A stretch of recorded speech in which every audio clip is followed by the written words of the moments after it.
Welcome to the Salmon Runs YouTube. Enjoy the video. In this video, I will show you how to make Outback ranch dressing. This creamy, flavorful dressing is a fan favorite, and making it at home is surprisingly simple.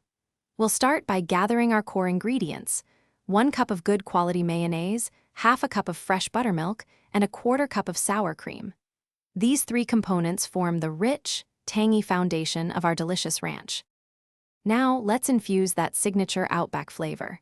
Finely mince 2 cloves of fresh garlic and 1 tablespoon of fresh onion. These aromatics are crucial. Next, combine 1 teaspoon each of dried parsley, dill, and chives, along with half a teaspoon of black pepper. For an extra layer of complexity, add a dash of Worcestershire sauce and a tiny pinch of cayenne pepper. This blend creates the distinctive taste you love.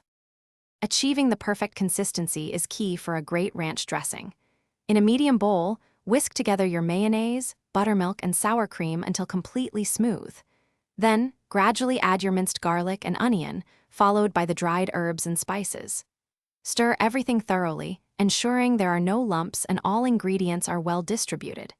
The mixture should be creamy and pourable, not too thick or too thin. Once mixed, cover your ranch dressing and chill it in the refrigerator for at least 30 minutes. This crucial step allows all those wonderful flavors to meld and deepen. Your homemade Outback ranch is perfect for salads, as a dip for fresh vegetables, or alongside chicken wings. Store any leftovers in an airtight container in the refrigerator, where it will stay fresh and delicious for up to 5 days. Enjoy! Thanks for watching. Consider subscribing if we helped you.